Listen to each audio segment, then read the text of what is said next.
He threw me out with just $50. I turned it into a $10 million jackpot, and now he's back wanting half. Hello family, welcome back. Please hit subscribe and tell us in the comments where you're watching from. Naomi Carter stood in the middle of her living room, hands shaking. She had no coat, only an old sweatshirt and jeans. Her sneakers were wet from stepping outside to get the mail. The unopened envelope still sat on the counter. Victor Hayes, her husband of 9 years, stood only a few feet away, his face red, his voice so loud the neighbors in New York could probably hear. "I'm done, Naomi," Victor shouted, his voice cracking with rage. "I've carried you too long. I pay the bills, I keep this house while you just sit here." Naomi stared at him in shock. "Sit here," her voice trembled. "I quit my job to take care of your mother, Evelyn, for 2 whole years, Victor. I cooked, I cleaned, I even bathed her when you wouldn't. I was there every single day." "Yeah, and now she's gone," he snapped coldly. "So what are you doing here now? You're dead weight. I can't keep you around." Naomi's throat tightened. "Keep me around? That's all I was to you? A burden." Victor turned away, pacing toward the window. He kept glancing at his phone on the counter, like he was waiting for someone to text. "You've had it easy for too long," he said flatly. "It's time you learned how to stand on your own. I'm not your bank, Naomi." Her stomach twisted. This wasn't just anger, it felt planned. Her eyes moved to the phone he kept checking. "Who's texting you?" she asked quietly. "Is that what this is really about?" Victor didn't answer. He snatched the phone up and slid it into his pocket. "Don't change the subject." Naomi stepped closer. "Let me see it." "You're not touching my phone," he growled. "Let me see it." Her voice cracked. For a moment he froze, jaw tight. Then he let out a cruel laugh. "Fine. You want to see." He pulled the phone out and tossed it at her. Naomi caught it. The screen was still lit. Her hands shook as she read. "Alyssa Monroe, can't wait to see you again tonight. I've missed you so much.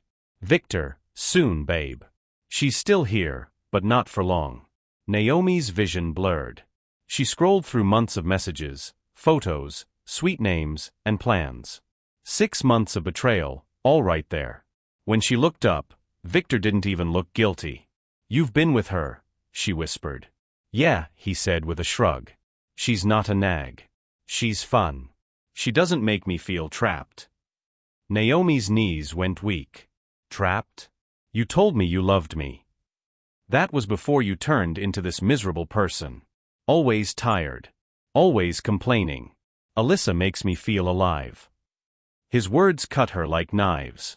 "You're ending our marriage for her?" "I'm ending it because I'm done," he said. He grabbed her jacket from the coat rack and tossed it on the couch. "Get your stuff and go." Naomi blinked at him. "You're kicking me out, right now? In the middle of the night?" "Why not? You've got family." "My family's in another state," she whispered, her voice breaking. "I have nowhere to go tonight." "Not my problem," Victor said coldly. The sound of the rain outside grew louder, pounding like her heart. Naomi stood frozen, not sure if she should beg or scream. Victor stormed into the bedroom and began yanking her clothes from the closet. One by one, he threw them onto the living room floor. Dresses, sweaters, jeans, all landing in a wet pile as rain blew in through the open front door. "Victor, stop. You don't have to do this," she begged. "Oh, I do," he snapped, tossing her shoes onto the pile. "I'm not wasting another day on this farce." When the closet was empty, he went to the dresser, yanked open drawers, and dumped everything into a duffel bag. He shoved it at her feet and walked to the kitchen counter. Naomi's eyes widened as he pulled out his wallet, grabbed a single crumpled bill, and tossed it at her. A $50 note, landing right in the puddle by the door. He tossed it at her feet. "There," Victor said, his voice dripping with sarcasm. "Here's something to start your new life. That's all you're worth." The crumpled $50 landed in a small puddle by the door. Naomi stared at it. Her chest ached, but no tears came. She didn't know if it was shock or something deeper, just that awful moment when the person you loved turns into a stranger. She bent down, picked up the bill, and shoved it into her pocket. Without looking at him, she grabbed the duffel bag, slung it over her shoulder, and stepped out into the storm. The rain slapped her face like ice. Her sneakers sank into water, rushing along the curb. Behind her, the door slammed shut. She walked with no plan, her bag dragging against the wet pavement. Streetlights blurred in the puddles like watercolor through her tears. By the time Naomi reached the corner, she was shivering. She turned once and saw the living room curtains shift. A shadow moved inside. She knew it was Victor, watching her leave, making sure she didn't come back. She refused to give him the satisfaction of stopping. She kept walking. It was close to midnight when she reached a gas station in New York City. The neon lights buzzed above her, reflecting off the wet ground. She stepped inside, grateful for the warmth. The cashier, a tired-looking man in his 40s, glanced at her soaked clothes. "You okay, miss?" he asked. Naomi forced a weak smile. "Yeah, just a long night." She bought a bottle of water and asked if there was a motel nearby. Jerome Brooks pointed across the street. "Budget Inn. Not fancy, but it's dry." "Thanks," Naomi whispered. She crossed the street and stepped into the motel lobby. The smell of bleach and stale coffee hit her. A young woman behind the desk looked up from her phone. "Rooms are $35 for the night," she said flatly. It wasn't much, but it was something. She thought of Victor, his smirk, his cold eyes, the way he didn't even flinch when she caught him with Alyssa Monroe. She thought of how easily he threw her away, like an old chair no one needed. For a long time, she sat in silence, listening to the rain tapping against the window. She didn't know what tomorrow would bring. But one thing was certain, she was never going back to that house. Not ever. Sparkles, if you haven't subscribed yet, please do. Through our stories, we build hope and give strength to women and children around the world. Motivate us by hitting subscribe, turning on your notification bell, and letting us know in the comments where you're watching from. Sparkles. Morning came slow and gray. The rain had stopped, but the sky over New York looked heavy, like it might pour again. Naomi woke on the rough motel sheets, her face stiff from dried tears. For a second, she forgot where she was. Then she saw the faded curtains and remembered everything in one painful rush. She sat up and checked her phone. No messages. No apologies from Victor. No "Are you safe?" Not even a cruel follow-up. Just silence. Her stomach growled. She opened her palm and looked at the $15 left from last night. That was all she had. 15. She did the quick math desperate people do. 10 could stretch if she skipped lunch. 5 could buy noodles. She thought about calling her cousin in Atlanta and asking to crash on the couch. But pride rose like a wall. Not yet. Not like this. She washed her face in the small bathroom sink and let out a sharp, bitter laugh at the cracked mirror. "You'll be okay," she whispered to the woman staring back. "You don't have to be, but you will." The motel coffee was free. It tasted like hot cardboard, but it warmed her hands. Naomi wrapped her jacket tighter and walked back to the gas station. The pavement was slick, cars hissing past and spraying a fine mist that clung to her clothes. Inside, the same cashier from the night before looked up. His name tag read Jerome Brooks. "Rough weather," he said gently. "Yeah," Naomi tried to sound casual. "You, sell cup noodles?" Aisle 2. She grabbed 2 cups, a small pack of peanut butter crackers, and a cheap toothbrush. Standing in line, her eyes caught the counter display, bright lottery tickets, colorful logos, numbers that looked meaningless but also like everything. She never played. Her mother used to say the lottery was a tax on the hurting. But then she heard Victor's cruel voice in her head, "You're worth about that much." A spark cut through the fog. "Make that $50 matter. Powerball still open?" she asked. Jerome nodded, sliding her a play slip. "Drawings Wednesday. Jackpot's big this week." "How big?" Naomi whispered. He shrugged like it didn't matter. 10 million. 10 million. The number hit her like thunder. Her heartbeat raced, then slowed again. 10 million meant never begging for a place to sleep. 10 million meant no one calling her dead weight again. She picked up the tiny pencil and stared at the play slip. Choose 5 numbers, then 1 Powerball. Her mind went blank. She could pick random, but something tugged at her heart. 06 June, the month she and Victor married. 12. The day of the wedding. 19. Her age when they first met. 27. The number of the house she had just been thrown out of. Her hand hovered. One more. She thought of the years spent caring for Evelyn, his mother. For the Powerball, she chose 14. Because the day itself had left her with invisible bruises. Quick pick. Jerome asked, ready to feed it into the machine. No, Naomi said softly. These are mine. He printed the ticket. The paper felt thin, fragile, like it could float away. Naomi slipped it into her wallet, right where her wedding photo used to sit. Back at the motel, she ate noodles with a plastic fork and tried to plan. She needed a job. She still had a good resume from before she quit to be a caregiver. Admin work, scheduling, customer service. She could do it all if someone just gave her a chance. She pulled out her old laptop, slow but still alive, and began sending out applications. She wrote careful cover letters, pressed send, and listened to the little whoosh sound, imagining the emails flying to somewhere better. By afternoon, the rain returned, light this time, just a soft drizzle.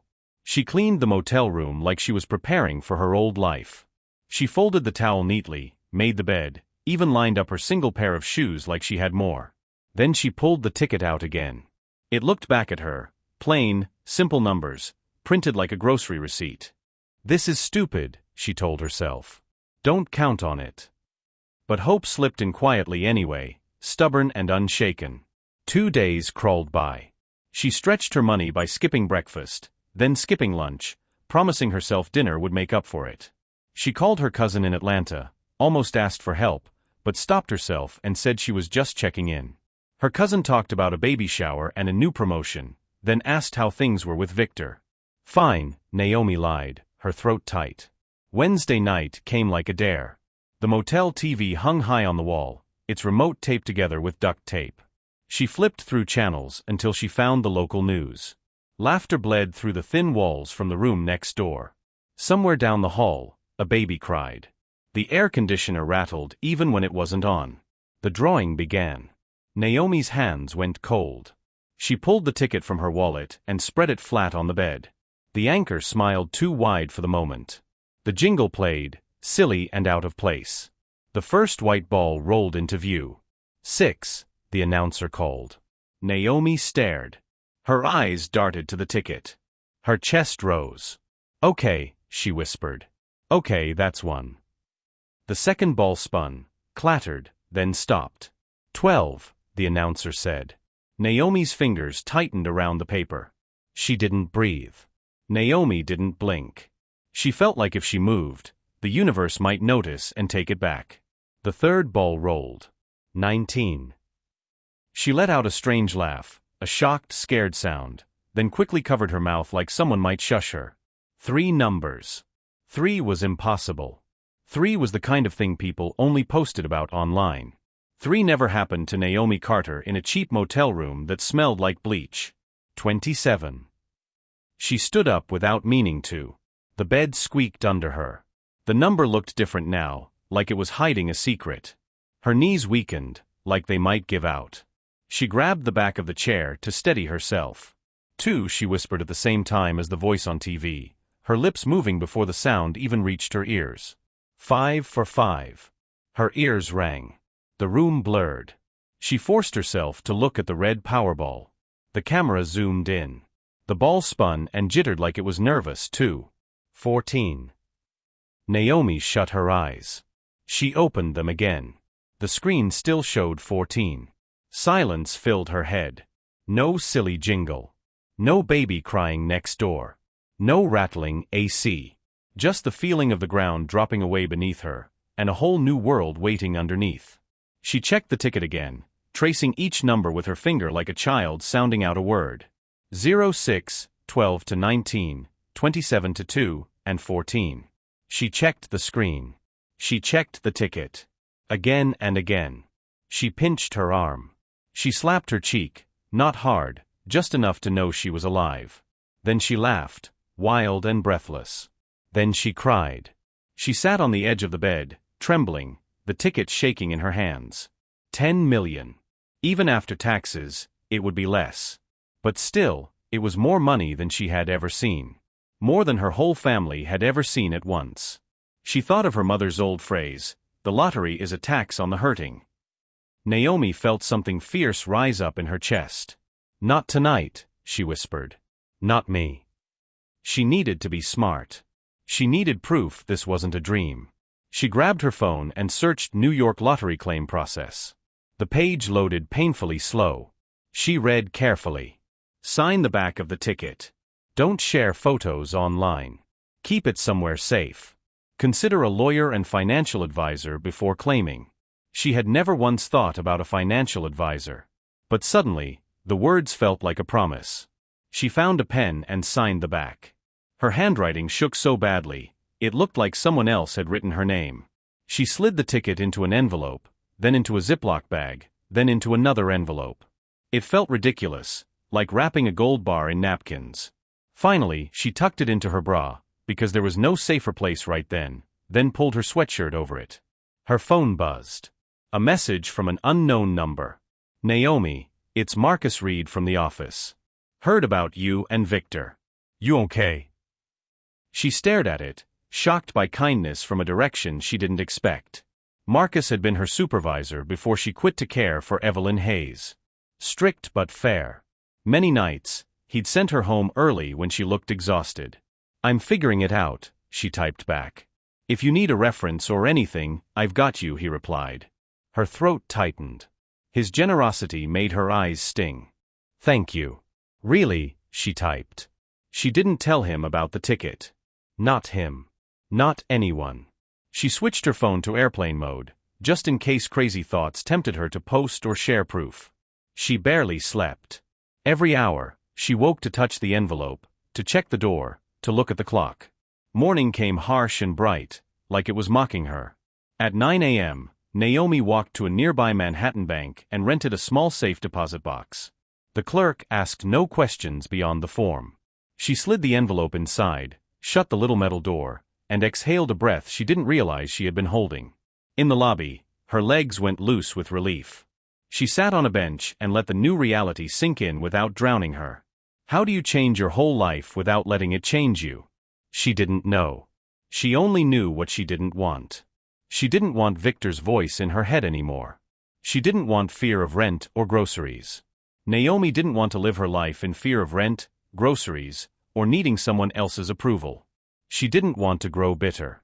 She wanted to return to the version of herself she once knew, the woman who baked for neighbors, who drove sick friends to the clinic, who sang off-key just to make people laugh.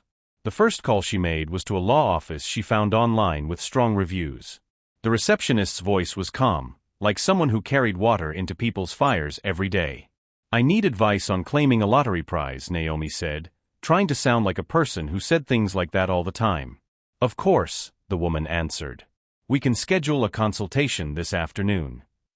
At 3 p.m., Naomi met attorney Denise Allen in a tidy Manhattan office that smelled of paper and lemon cleaner.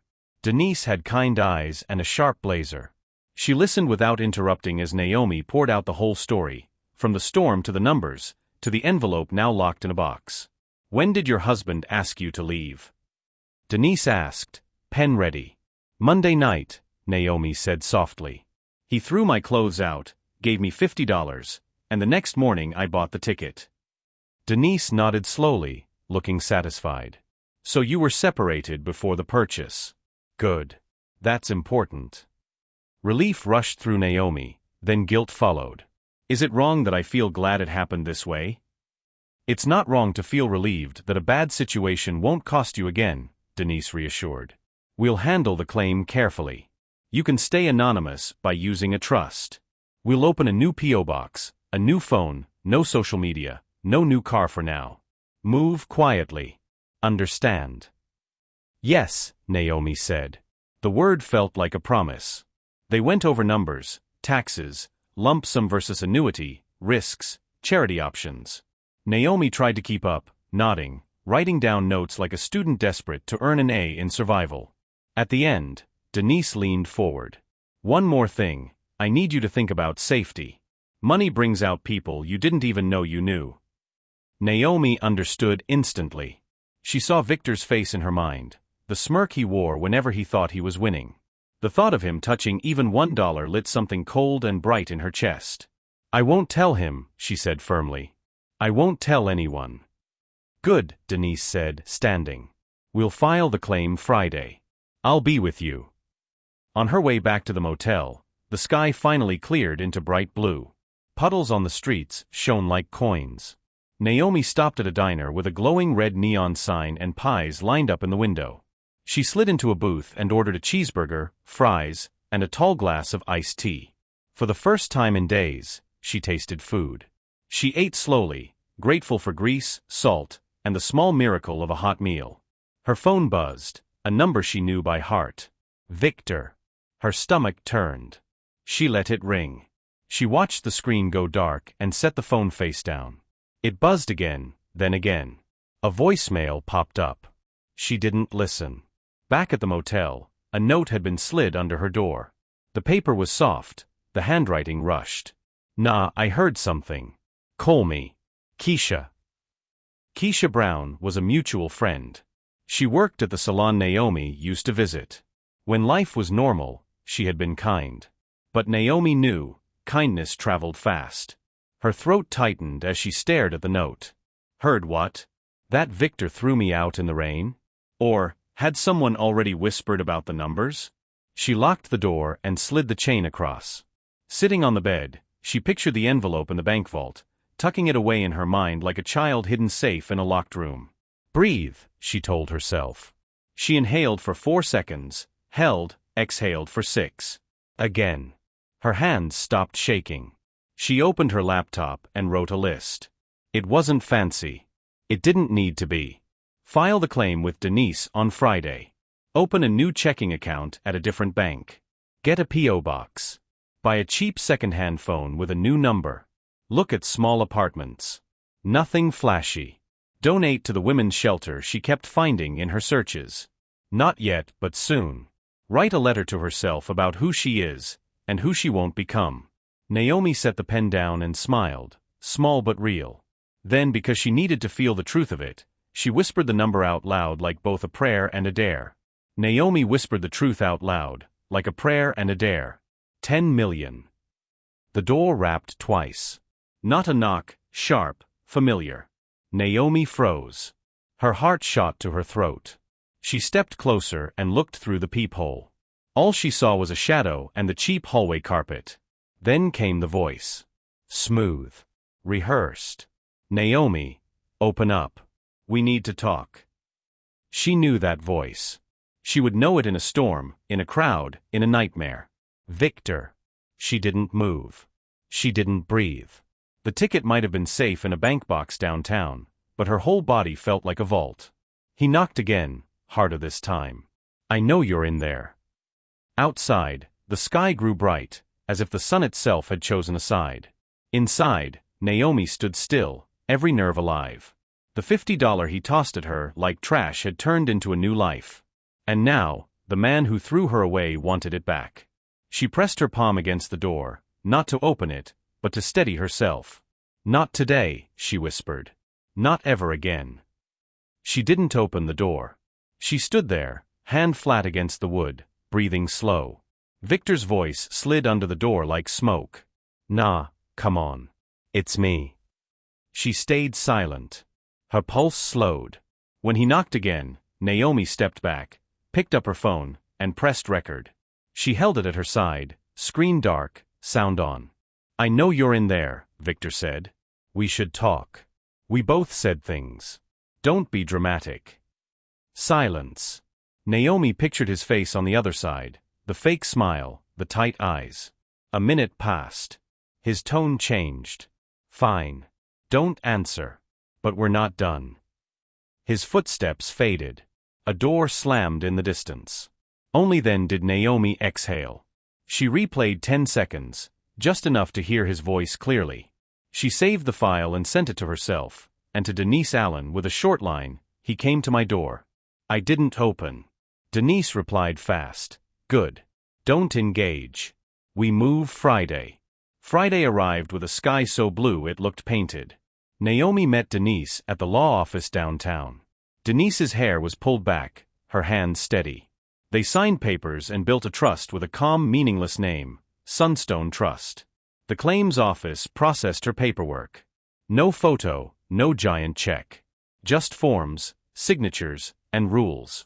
Remember, Denise warned as they walked the hall. You're a ghost now. New number, new P.O. box. No social media. Don't tell anyone who doesn't need to know.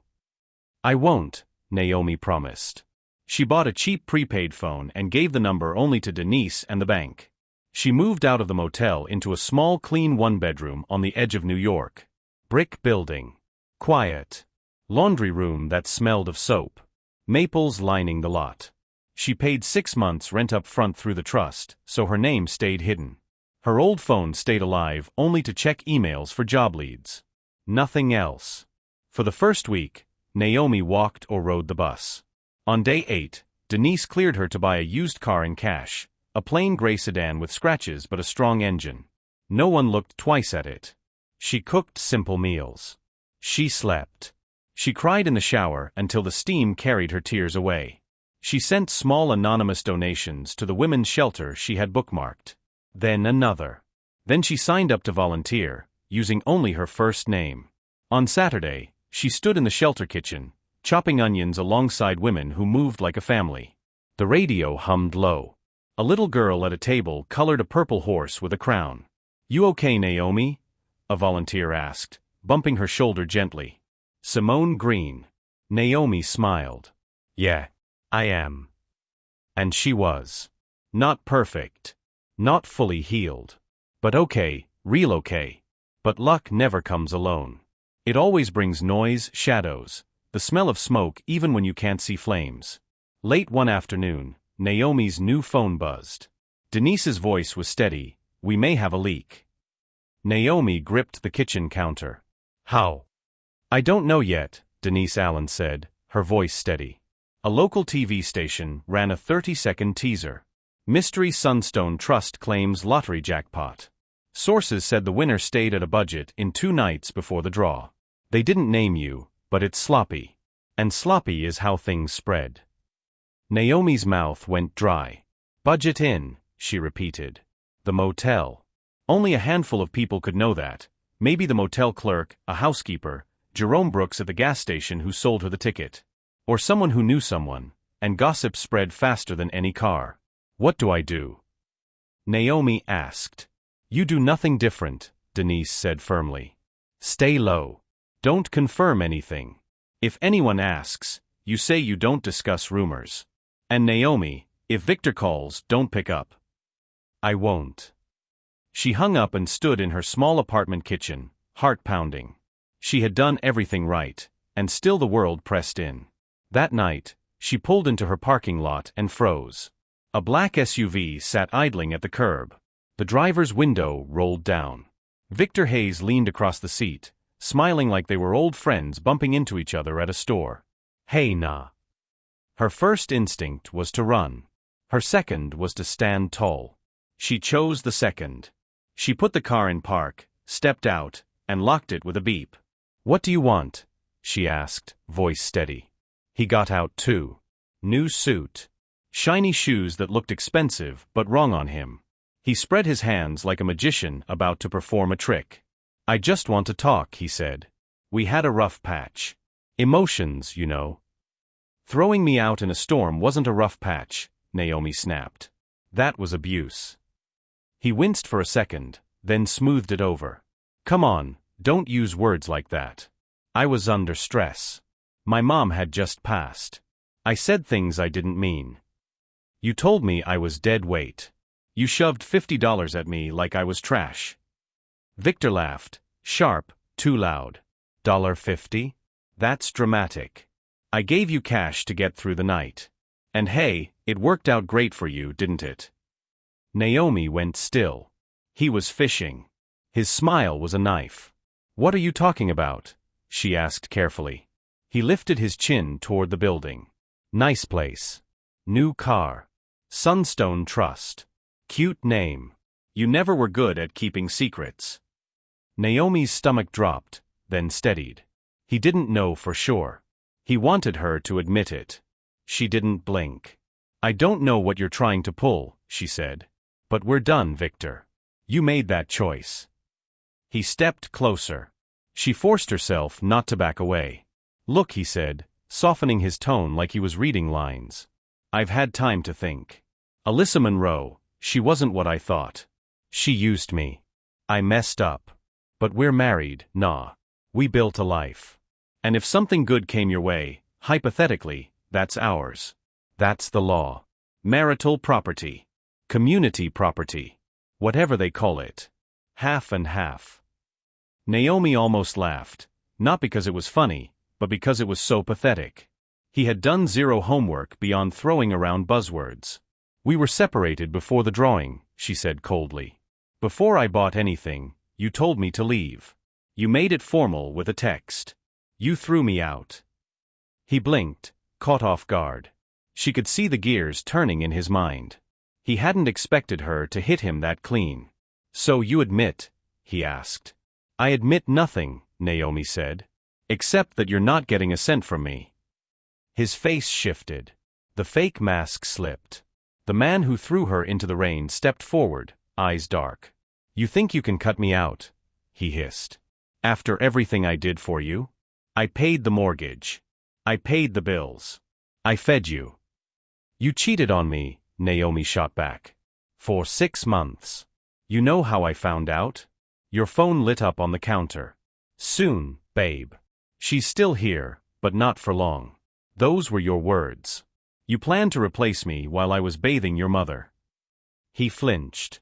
Then forced a smile again, fake and full of teeth. You're upset. I get it. But this is bigger than feelings. My lawyer will reach out. He slid a white business card into her palm. She didn't even look at it. Her heartbeat slowed, heavy but calm. I have a lawyer too, Naomi said. Victor's eyes flicked to her car, to the building, to her hands. Victor's eyes lingered on her hands. He wanted to see fear. He didn't. You'll regret this, he said, dropping the smile. I'll see you in court. He slid back into the SUV and sped off, tires screeching against the pavement. Naomi stood there until the red taillights vanished. Then she walked upstairs, closed her door, locked it, and leaned her forehead against the wood. Her hands finally shook. She let them. On the counter sat the business card. Barton and Knox, attorneys at law, embossed in fake-looking gold. She snapped a photo and sent it to Denise Allen with a short text. He found me. He says he'll sue. Denise called immediately. Are you safe? Yes. Good. Listen to me. He's bluffing with the law, but he'll make noise. He'll throw around words like marital, community, entitlement. But New York is equitable distribution, not community property. We have the separation date, his text threats, and proof of infidelity. You also have that motel recording. We'll be ready. I don't want him near me, Naomi whispered, her voice small now that she was safe.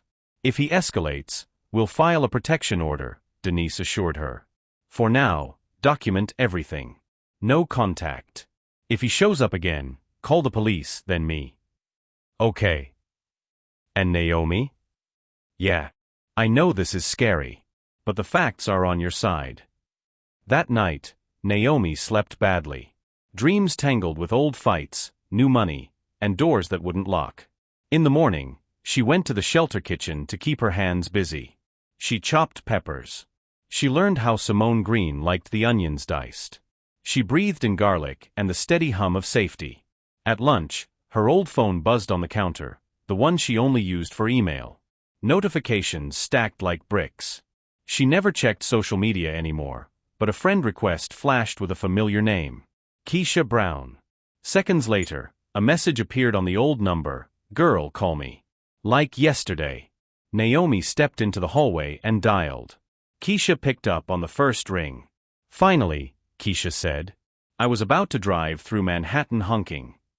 What's going on? Naomi asked, keeping her voice flat. You know I don't gossip, Keisha said, which meant she absolutely did, but usually for the right reasons. But I heard something, and you need to hear it too. Victor was at Mitch's bar last night, running his mouth. Telling anyone with ears that you owe him half of some jackpot. Said you stiffed him. He was sloppy drunk. He swore he was getting what's his, even if he had to drag you in by your hair. I told him to shut up loud. But then Alyssa Monroe's cousin, you remember Brianne Nicole, she said he knew about, the numbers. The day after it happened. Naomi sank into a cold metal chair in the hallway, mind racing. How would he know? Jerome from the gas station, Keisha said. He drinks at that bar. Ran his mouth about a sad woman at a motel buying the winning ticket. Someone told someone, who told Victor. Nah, I'm sorry. People are messy. But he knew within a day. Naomi felt the twist settle inside her. Hot anger rose, then cooled into something sharp and unshakable. Thanks for telling me, she said. And Keisha, don't tell anyone else. Please. I got you, Keisha promised. You know I do. Naomi hung up, went back to the kitchen, and washed her hands like she could scrub the bar smoke off the words. That night, she told Denise everything. The attorney listened, calm as stone. Good, Denise said. That's exactly the timeline I wanted. It proves his intent. If he files, we counter with everything. He filed. A week later, a process server knocked at Naomi's door around noon. She opened it because Denise had told her to expect it. The woman handed over a manila envelope and was gone in under a minute. Inside, complaint for declaratory judgment and equitable distribution. Words like marital share, unjust enrichment, constructive trust splashed across the pages like fake blood. Attached were screenshots of social media tags from her old neighborhood, a grainy photo of her car in the lot, and a text Victor had once sent her about paying the electric bill, with a note scrawled across the bottom, proof I supported her. Naomi's throat tightened, not with fear, but with fury. She drove straight to Denise's office. Together, they spread the papers across a long table. He's throwing spaghetti at the wall, Denise Allen said, tapping a fingernail against the complaint. We'll answer every point. Then we file our own stack, proof of the separation, the motel recording, screenshots of the affair messages. We add his bar threat through Keisha's sworn statement. And we include the $50. The judge will understand the meaning, even if it's not legal argument. Do judges care about meaning? Naomi asked. They care about facts, Denise said. But judges are still human. And humans know exactly what a man meant when he shoved a woman into the rain with a crumpled bill and a sneer. Naomi nodded. She felt tired to the bone, but oddly clear. She signed where Denise placed tabs. She initialed. She dated. She handed over a printed timeline she typed the night before with dates, texts, and times. Denise smiled. You're my favorite kind of client, she said. Organized. Days fell into a rhythm. Depositions, forms, quiet dinners alone. Naomi found herself stronger than she expected. She woke, made coffee, whispered her own prayer, help me stay decent. Help me stay brave. Then she did the next thing. When fear came at 3 a.m., she wrote it down on a yellow pad and left it there. One afternoon as she left the shelter, her phone buzzed with a new voicemail. She almost ignored it, then pressed play. Naomi, Victor said, his voice smooth again. I know your lawyer's filling your head. But this doesn't have to be ugly. We could present a united front. We could settle. Think what people will say when they hear how cold you've been. You're not that person. Meet me at Mitch's. 6 o'clock. Be reasonable. She pressed delete. Drew in a slow breath of summer air and kept walking. The first court date landed on a Monday. The courthouse in downtown Manhattan looked like every courthouse in every movie. Stone steps. Heavy doors. Flags. Naomi wore a simple navy dress and low heels. Denise met her at the entrance with a firm hug. You ready? Denise asked. As ready as I'll ever be, Naomi said. In the hallway outside the courtroom, Victor waited with his lawyer. Shop suit. Polished shoes. No Alyssa Monroe this time. He watched Naomi like she was prey, measuring the wind. Miss Carter, his lawyer said with a polite nod that didn't touch his eyes. Soon to be not Carter, Naomi muttered under her breath. They filed in. The judge took the bench. Papers shuffled. Names were cold. Victor's lawyer rose first, voice silky, weaving a tale about partnership, sacrifice, a husband who carried the load while his wife pursued personal interests. He made those words sound like spa days and lazy afternoons. Naomi's jaw tightened. Denise gave her wrist one firm squeeze. I know. Then it was Denise's turn. She spoke clean, cold. Dates. Texts. The separation. The motel. The $50. No raised voice. None needed. She handed up copies. She sat back down. Something shifted in Naomi's chest. Not victory, not yet. But the sense that truth had finally walked into the room. Victor stared at her across the aisle. A small smile curled, the kind that said I've gotten away with worse. He mouthed one word, half. Naomi looked right back, eyes steady. She mouthed her own word. Never. Number part 2 loading. Stay tuned. You don't want to miss what happens next.